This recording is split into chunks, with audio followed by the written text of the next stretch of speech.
আসসালামু আলাইকুম এভরিওয়ান। আজকে তেলাপিয়া মাছ একদম চাইনিজ স্টাইলে ফ্রাই করার ইচ্ছা আছে। তেলাপিয়া মাছ তো ফ্রাই করেছি, তার আশেপাশে একটু কিছু মানে পটেটো দিয়ে দিয়েছি ফ্রেঞ্চ ফ্রাইয়ের মতো, যেহেতু একটু ফ্রাইড রাইস দিয়ে খাবো।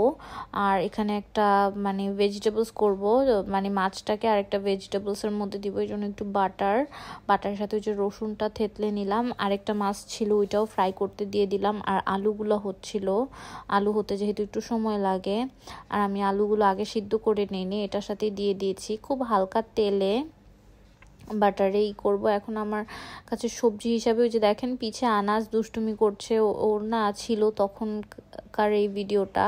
তো এত মানে মিস করি ওকে আসলে। ওর এই সময়গুলো যখন আমি রান্না বান্না করি ও পিছনে এভাবে খেলতে থাকে, এটা ওইটা নেয়, এই সময়গুলো আমি খুব মিস করি। আমি ওকে খুবই মিস করি আসলে, বলার মতো না।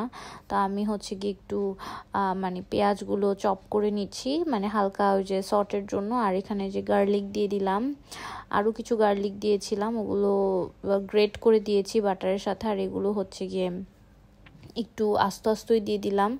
দেন আমি পেঁয়াজগুলো দিয়ে দিলাম। আসলে চটজলদি ডিনারের রেসিপি তো, আসলে ডিনারে খুব হালকা পাতলা জিনিস খেতেই ভাল লাগে।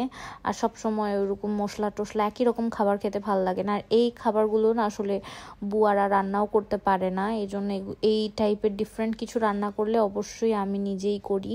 তো তারপর দিয়ে দিলাম একটু টমেটো, জাস্ট দেখতে সুন্দর লাগবে দেখে এই জন্যই দেওয়া। আর একটু গার্লিক টমেটো একটু সটে করব, তেমন কিছু না। তারপর এটার উপরে আমার ইচ্ছা আছে মাছগুলো দিয়ে দিব। এখানে একটু চিলি ফ্লেক্স দিচ্ছি, আমরা যে খাই মানে ডমিনোজের চিলি ফ্লেক্স, ওগুলারও অনেকগুলো চিলি ফ্লেক্স আমার বাসায় এক্সট্রা ছিল, তো আমি ওখান থেকেই ঢেলে দিলাম। দেখেন একটু হয়ে গেছে। তারপর আমি একটু টমেটো সস দিয়ে দিচ্ছি। এটা খেতে যে কি মজা হয়েছিল, মানে না খেলে বোঝাতে পারবো না। এটা কিন্তু আমি তেলাপিয়া মাছ দিয়ে করেছি, কারণ আমার তেলাপিয়া মাছটা এমনি ভালো লাগে না অত একটা। একটু সয়া সস দিয়ে দিচ্ছি। আর তেলাপিয়া মাছটা অত একটা ভালো লাগে না, একটু ডিফারেন্টভাবে খেলে ভালো লাগবে।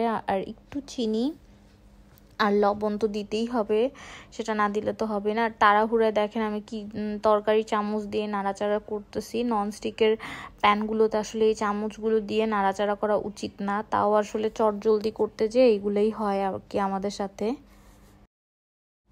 তারপর আবার এই যে মাছগুলো এটার মধ্যে দিয়ে দিচ্ছি, দুইটা মাছ। আর আমার মনে হলো আমি প্যানটা একটু ছোট নিয়েছি।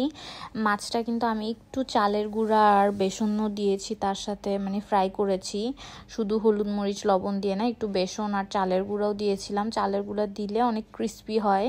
আর এই যে সসটা একদম মাছের গায়ে গায়ে লেগে যাবে, এটাই খেতে ভালো লাগবে। এভাবে খেলেই আসলে মাছটা মজা লাগবে। আর আজকে এই কুকিং মিনি ব্লগটা এখানেই শেষ করছি।